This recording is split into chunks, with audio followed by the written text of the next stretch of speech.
no hubo justificación para el uso de las armas en contra de estos menores.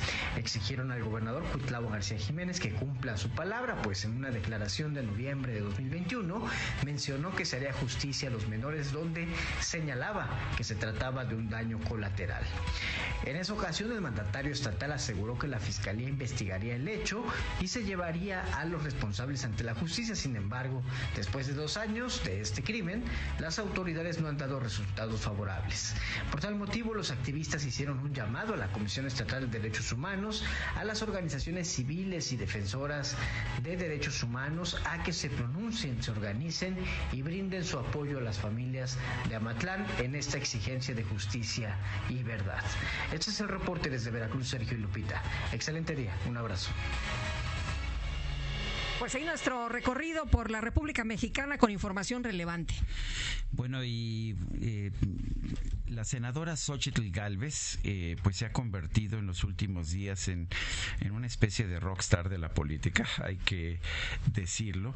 La verdad es que ella ni siquiera quería contender por la presidencia de la República, iba por la jefatura de gobierno, pero pidió, pues ahora sí que pidió derecho de réplica por una serie de ataques del presidente de la República. El presidente primero dijo que si un juez lo ordenaba, pues que la recibía.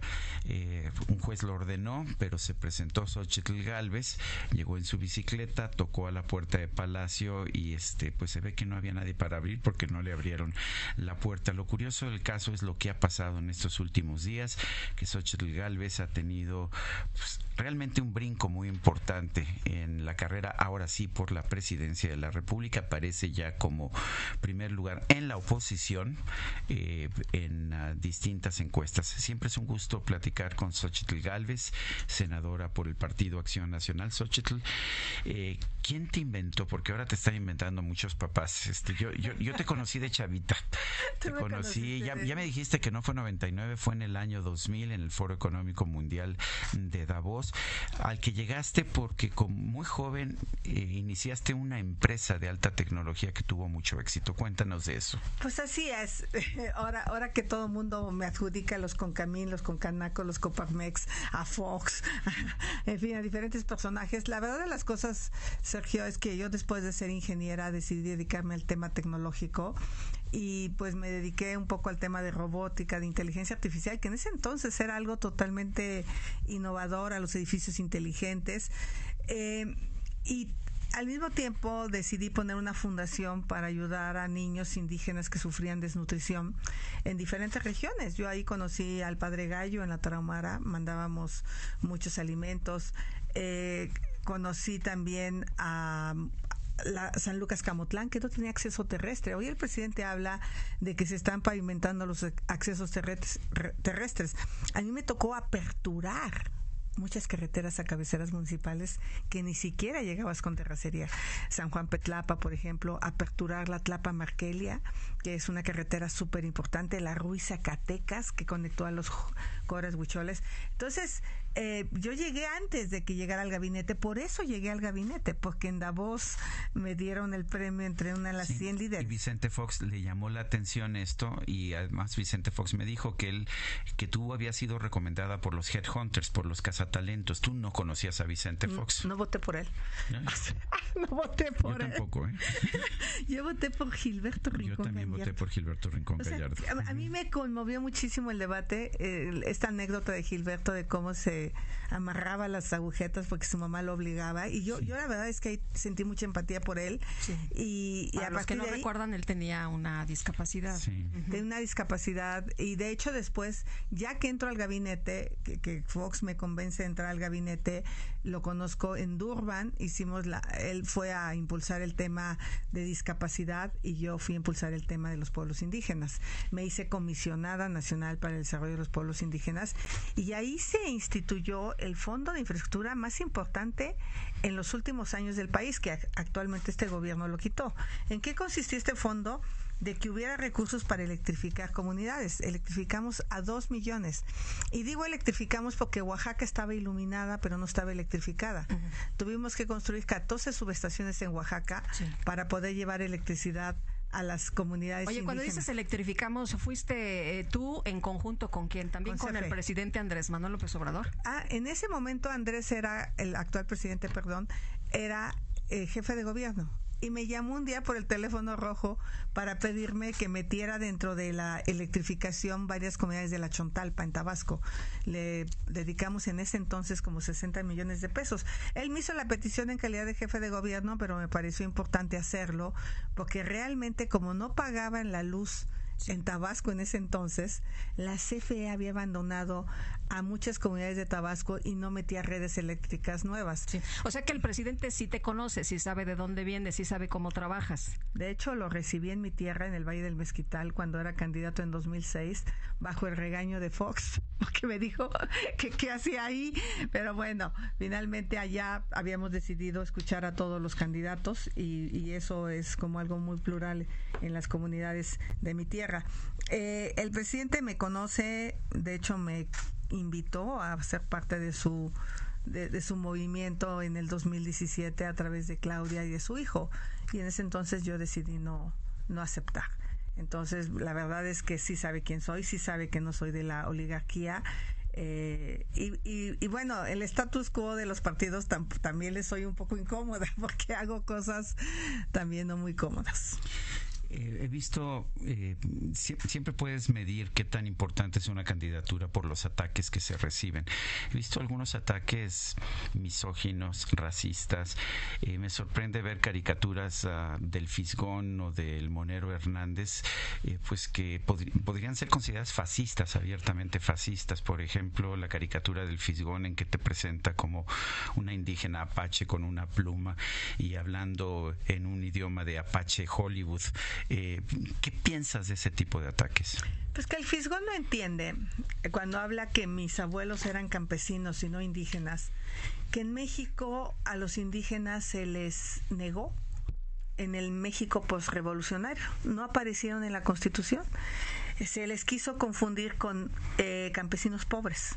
En esta visión de pues un México donde todos somos iguales, y está bien, pero hay unos más iguales que otros. Es en los años 80 que empieza la reivindicación, y yo sé, Sergio, que tú siempre has tenido ahí tus visiones. Yo tengo, no tenemos tú y yo por qué tener las mismas, nos hemos separado en usos y costumbres, por ejemplo, pero yo digo usos y costumbres que violenten derechos humanos las mujeres, no, pero usos y costumbres en el sistema normativo interno de organizarse, sí, para educación, para ciertos temas de salud. Bueno, hasta los años 80 es cuando empieza el movimiento indígena a reivindicar los derechos de los pueblos indígenas. Y es en el 94 cuando el levantamiento armado pone en la agenda e inician los acuerdos de San Andrés. O sea, el tema de los derechos indígenas es muy reciente en nuestro país. A pesar de que somos un país multilingüe, pluricultural, es hasta el 92 que aparece en la Constitución este primer párrafo en la Constitución. Nunca se desarrolla, y a mí me toca en el 2001 poner en la Constitución algunos de los derechos que hoy están vigentes. El actual presidente quiso mandar la reforma constitucional, nunca la ha mandado, donde se reconoce la autonomía y la libre determinación para sus sistemas normativos internos, para fortalecer las lenguas indígenas, para fortalecer los temas culturales, tierras y territorios.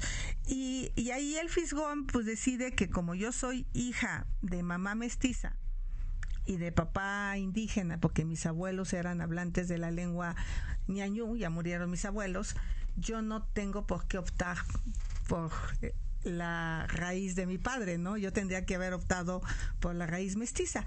Muchos de mis primos optaron por la raíz mestiza y están en su derecho, pero hoy te quiero decir que en el año 2000 había 12 millones de personas que se definían como indígenas y hoy hay 25 millones. Porque la Constitución lo establece como tu identidad. Yo nací en Tepatepec, tengo este híbrido, pero también tengo derecho a decir, pues yo pertenezco aquí. Claro. Xóchitl, ¿en qué momento dices, yo sí voy por la presidencia de la República? ¿Cuál es la gota que derrama el vaso y en la que dices, ¿saben qué? Yo ya no voy por la Ciudad de México, ahora sí me lanzo por la grande? ¿Y cómo nacen los Xochilovers? Los Xochilovers empezaron a nacer para pedirme que yo fuera la candidata a la presidencia de la República. Hay uno de ellos, es mi amigo, que se sentó conmigo y me dijo, es que tú tienes más posibilidades, o sea, puedes ser candidata, das más, tienes conocimiento, tienes carisma, o sea, porque puedes tener carisma y ser un güey. Yo la verdad creo que sí hago un mix. Sí tengo carisma, pero sí le entiendo a temas técnicos. En el Senado yo creo que soy de las personas pues que lo mismo se puede disfrazar de dinosaurio. Fuiste la única que cuestionó a los candidatos al SENACE, por ejemplo, en cuestiones técnicas. Exacto. Aquel del CEL. El del CEL, no, bueno. O sea, y en el tema de transparencia, de corrupción, o sea, traigo agenda y le leo mucho y le estudio mucho y nunca he faltado, pero luego como hago cosas como ponerme de dinosaurio para decir que querían regresar al pasado con el Jurassic Plan, pues entonces dicen, no es tan seria. O sea, me divierto, puedo echar desmadre, pero también puedo dar un debate energético importante, le entiendo muy bien al nearshoring, puedo saber qué es lo que está pasando con los temas de mentefactura y por eso tomo la decisión, porque México no va en el camino correcto. Estoy convencida que enfrente tenemos la mejor oportunidad en muchas décadas, pero en muchas décadas, para realmente abandonar la pobreza. Y entonces ese es el debate que yo doy en Guadalajara cuando digo al presidente que además de la beca de Jóvenes Construyendo el Futuro, sería necesario darles código, enseñarles habilidades digitales, una competencia laboral, darles clases de inglés a los jóvenes. Eso es anatema en algunos círculos sociales, en algunos círculos políticos, darles clases de inglés. No, pues hay que darles clases de inglés desde los 3 años, aparte de la lengua en las comunidades indígenas, inglés, español. Te voy a decir por qué. Porque para que Tesla se vaya a trabajar o Tesla se vaya al sureste del país, no se va a ir, hay agua, empieza a haber un poco de infraestructura, pero si no hay capital humano, no hay manera que se vaya. Entonces necesitamos crear el capital humano en las regiones del sureste y para eso lo que está haciendo Vila con darles robótica, darles inglés. Estuve en una primaria acompañando al gobernador donde está haciendo este trabajo. Eso es lo que yo planteo. ¿Qué necesitamos para que el nearshoring venga a México? Necesitamos energías limpias. No pueden ser porque además Europa acaba de meter un impuesto a lo que se produzca con combustible. O sea que petróleo. El carbón de Guadiana no nos va a ayudar. No nos va a llevar. Necesitamos agua. El sureste tiene, pero podemos tratarla donde no la hay. O sea, Nuevo León necesita tratar más su agua y reusarla en la industria. Necesitamos capital humano. Necesitamos infraestructura. Podríamos construir algunas líneas de transmisión de energía, de corriente directa para traer energía solar del norte del país al centro y traer energía eólica del istmo de Tehuantepec. Y 5, certeza jurídica.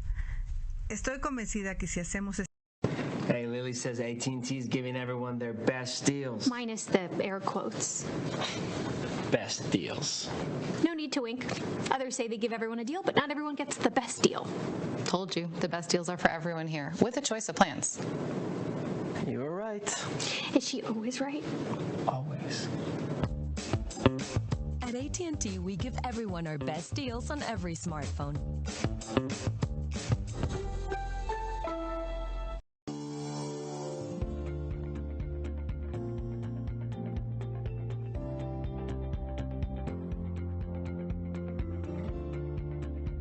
Hello, my name is Charles Sanders, and I'm a personal injury attorney with the Rose Sanders Law Firm, based in Texas and with offices in Houston, Dallas, McAllen, and El Paso.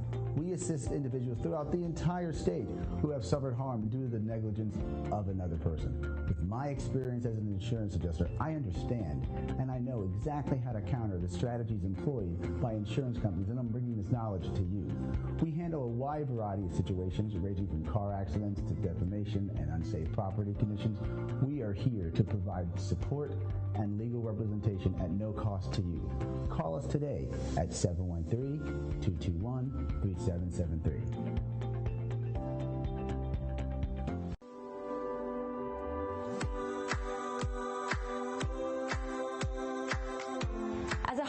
business owner, it can be tough to find a painting company that you can rely on. Look no further. Hi, I'm Courtney Hughes, owner of 360 Painting West Houston, your go-to painting company for residential and commercial needs. 360 Painting's mission is simple. We want to provide you with the highest quality finish and the best painting experience possible. Our company's residential and commercial painting services are founded on 3 core values. First, quality. We ensure the use of premium paints, high-quality finishes, and proven painting methods. Second, professionalism. We are committed to professional and responsive painting services.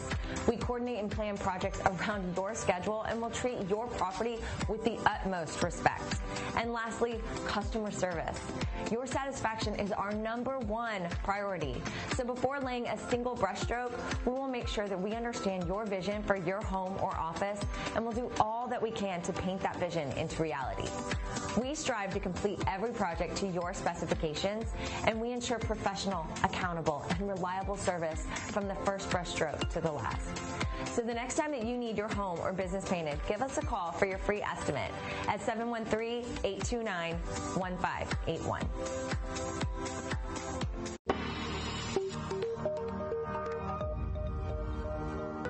Are you a business owner feeling overwhelmed or burnt out with no energy left for what's most important to you?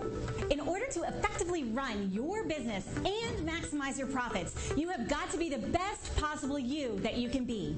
Now is the time to reclaim your energy, master your schedule, and maximize your profits so you can effectively run your business rather than it running you. It's time to become the CEO of your business and life. I'm Jen Godet, a business strategist and life coach. I work with overwhelmed business owners who feel stuck in a rut and depleted. I teach you how to stop doing the things that aren't making you money and start prioritizing the things that bring you energy, joy, and lasting impact. I'm a human performance specialist and an international best-selling author.